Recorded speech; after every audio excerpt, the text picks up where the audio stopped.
नमस्कार, आप देख रहे हैं बड़ी खबर। दिल्ली से मैं हूं परिमल कुमार और मुंबई से मेरे साथ हैं मेरी सहयोगी पूजा भारद्वाज।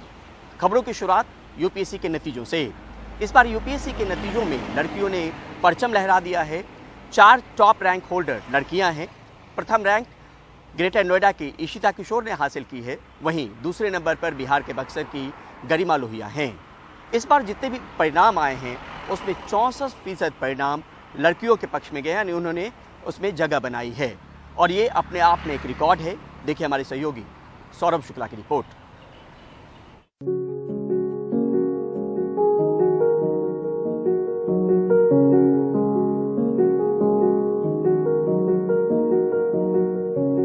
साल की उम्र में दिल्ली की ताइक्वांडो चैंपियन रही ग्रेटर नोएडा की 26 साल की इशिता किशोर इस साल देश के सबसे कठिन इम्तिहान सिविल सर्विसेज परीक्षा की टॉपर बनी।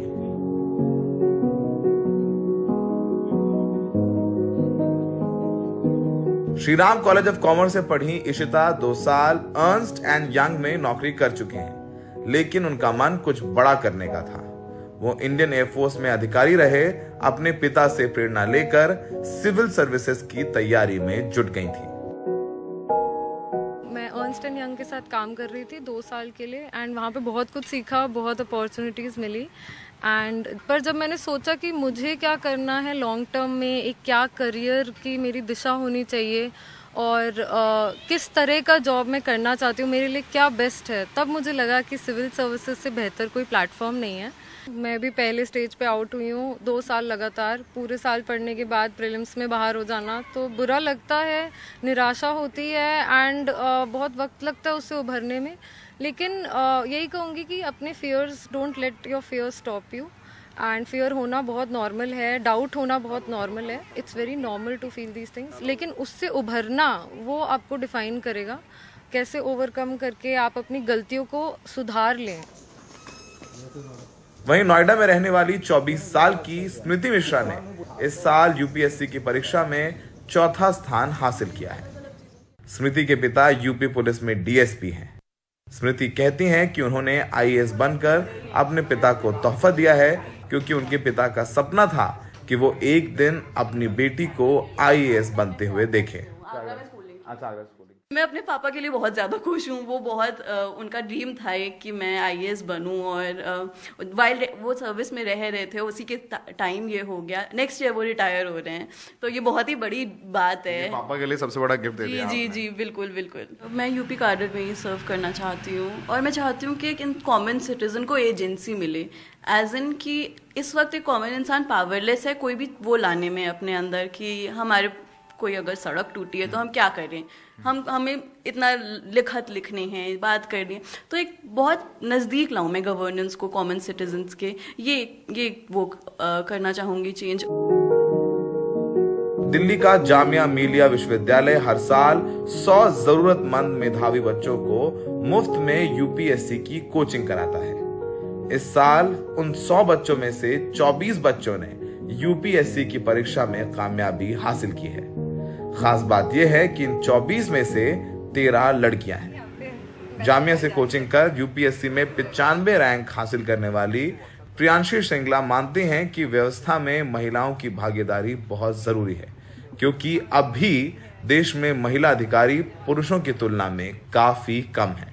फीमेल आईपीएस ऑफिसर्स की बहुत ज़रूरत है because firstly under representation of women in police services, second sensitization of society is the need of the hour. That is why also it is very important to represent women in police services.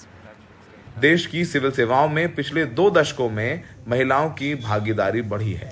2006 तक UPSC परीक्षा में चुनी गई महिलाओं की भागीदारी लगभग 20% थी, जो इस साल अब तक की सर्वाधिक 34% हो गई है।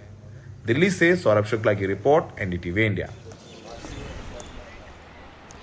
और अब आइए आपको मिलवाते हैं दिल्ली पुलिस के हेड कांस्टेबल राम भजन कुमार से, जिन्होंने 8वें अटेम्प्ट पे यूपीएससी सिविल सर्विसेज की परीक्षा क्लियर की है। 667वीं रैंक है।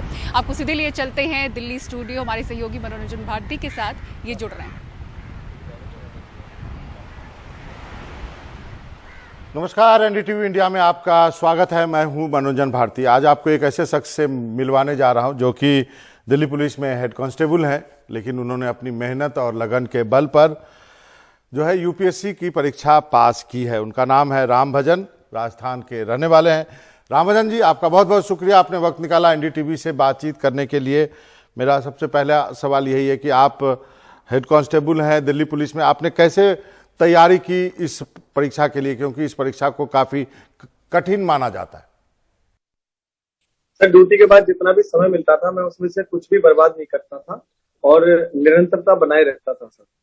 तो 7-8 घंटे मैं निकाल पाता था अपने, और जैसे एग्जाम नजदीक आ गया तो छुट्टी ले लेता था। दिल्ली पुलिस की नौकरी भी काफी कठिन है, ड्यूटी करनी पड़ती है, दिन रात ड्यूटी करनी पड़ती है, तो फिर समय कैसे निकाला? सीनियर्स को कैसे माने आपको छुट्टी देने के लिए, या फिर जब उनको मालूम हुआ कि आप यूपीएससी की तैयारी कर रहे हैं? सर, डिपार्टमेंट से मुझे पूरा सपोर्ट मिला और सर छुट्टी समय पे हो जाती थी सर, जब एग्जाम होता था तो मिल जाती थी। कई बार हुआ सर कि नहीं मिली तो वो अटेम्प्ट फिर मेरा ऐसे चला भी गया। सर फाइनली सर इस बार मुझे पूरा सपोर्ट मिला, तो सर ये संभव हो पाया। आपने लगातार यूपीएससी देना नहीं छोड़ा, इतने अटेम्प्ट करने के बाद 6-7 अटेम्प्ट आपने किए। कुछ अपने सब्जेक्ट्स के बारे में बताएं कि कैसे आपने ये तय किया कि मुझे यही सब्जेक्ट पढ़ना है और इसी में तैयारी करके परीक्षा देनी है। जी सर, सर मैंने सर जो सिलेबस है उसके अकॉर्डिंग न्यूनतम बुक्स सेलेक्ट की और उन पे ही बार बार पढ़ाई की सर, उनका रिवीजन किया बार बार। एटलीस्ट कई किताबें सर कोई 17-18 बार भी पढ़ी गई है। तो सर एक्स्ट्रा मटेरियल इकट्ठा नहीं किया, जो लक्षित किताबें हैं उन्हीं का ही बार बार अध्ययन किया, करंट पे फोकस किया, और सर जैसे डेली एक न्यूज पेपर का अध्ययन किया सर। और राइटिंग की प्रैक्टिस की मेंस के लिए, इंटरव्यू के लिए सर थोड़े मॉक इंटरव्यू दिए और अपनी जो बैकग्राउंड है और जो एजुकेशनल चीजें हैं उनके ऊपर काम किया। क्या आपको अपने ऊपर भरोसा था, या लोग आपको भरोसा दिलाते थे कि कोई बात नहीं है, 6-7 अटेम्प्ट हो गए हैं, लेकिन लगे रहो, तैयारी करो? अपने ऊपर बिलीव होना काफी जरूरत है, जरूरी है यदि आप इस एग्जाम की तैयारी करते हैं तो।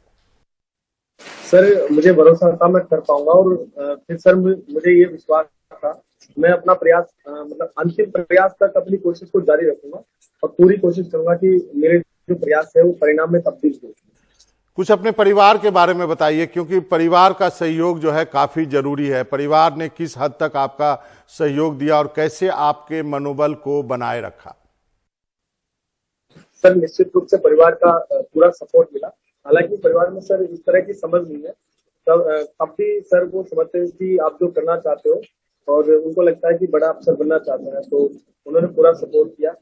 सब फैमिली में जैसे जो पारिवारिक जिम्मेदारी है निभाने के लिए, तो वाइफ ने काफी मदद की सर, माँ ने भी सपोर्ट किया, बच्चों की जिम्मेदारी संभाली सबने। और जैसे छुट्टी लेके मैं वहीं रहता दिल्ली, और बच्चे और परिवार सर गाँव में रहते हैं, तो काफी सपोर्ट मिला उन्होंने। जिम्मेदारियों के लिए मुझे इस तरह से टाइम नहीं मांगा सर, तो मैनेज हो गया सर।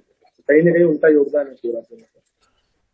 एक हेड कांस्टेबल से लेकर के आपकी जर्नी जो है अब एक अफसर के रूप में जो है वो तय हो जाएगी, तो ये जो पूरी जर्नी है वो उसमें आपने बहुत चीजें देखी होगी।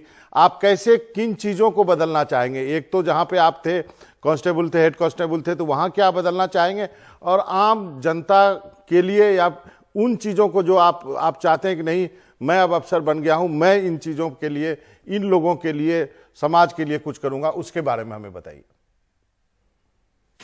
सर मैं जैसे पुलिस की कार्यशैली है, तो सर पुलिस के लिए वेलफेयर वाला काम करना चाहूंगा।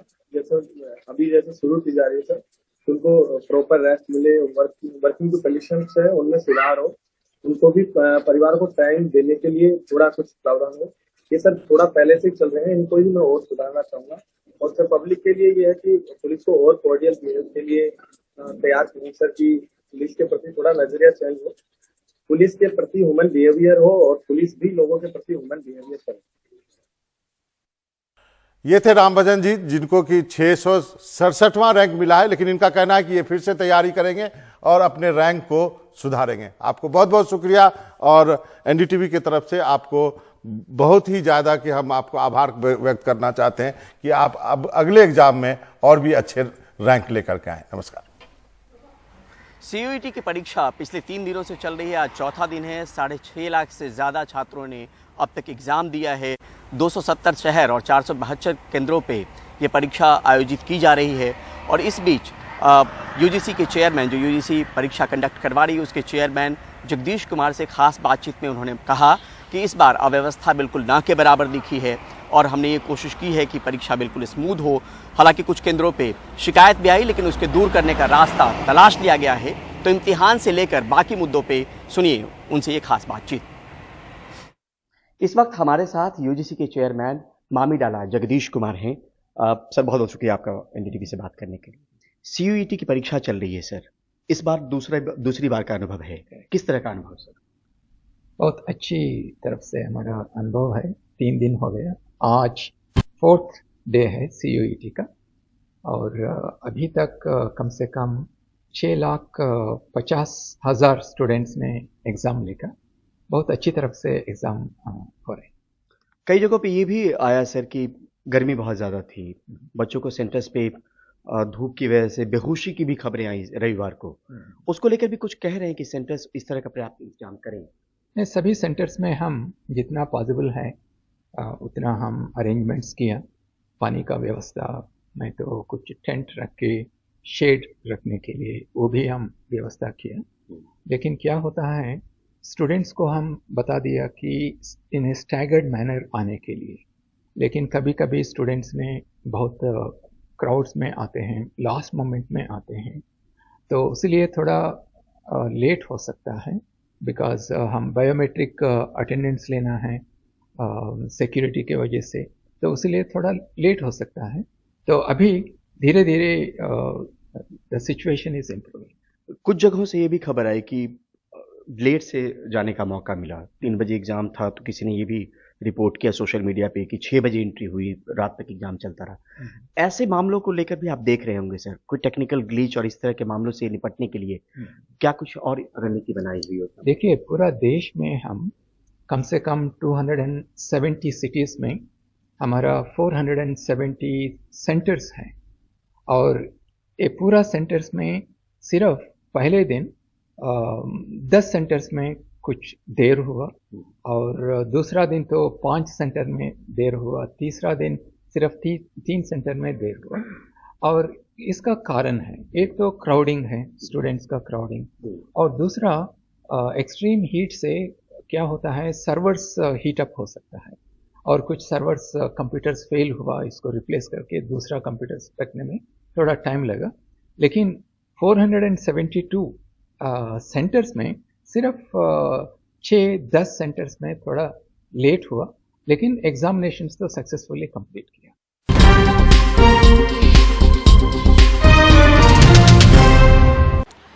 और बड़ी खबर में ब्रेक के बाद एक बार फिर से आपका स्वागत है। सोशल मीडिया पर किस तरह से लोग वीडियोस पोस्ट करने के लिए दीवाने नजर आते हैं, अब उससे जुड़ी एक खबर आपको दिखाते हैं। सबसे ज़्यादा जो इनमें तादाद है वो बाइक पर स्टंट करने वाले लोगों की है और इन्हीं से जुड़ा एक वायरल वीडियो आपको दिखाते हैं लखनऊ से, जहां एक यूट्यूबर बाइक पर स्टंट कर रहा था।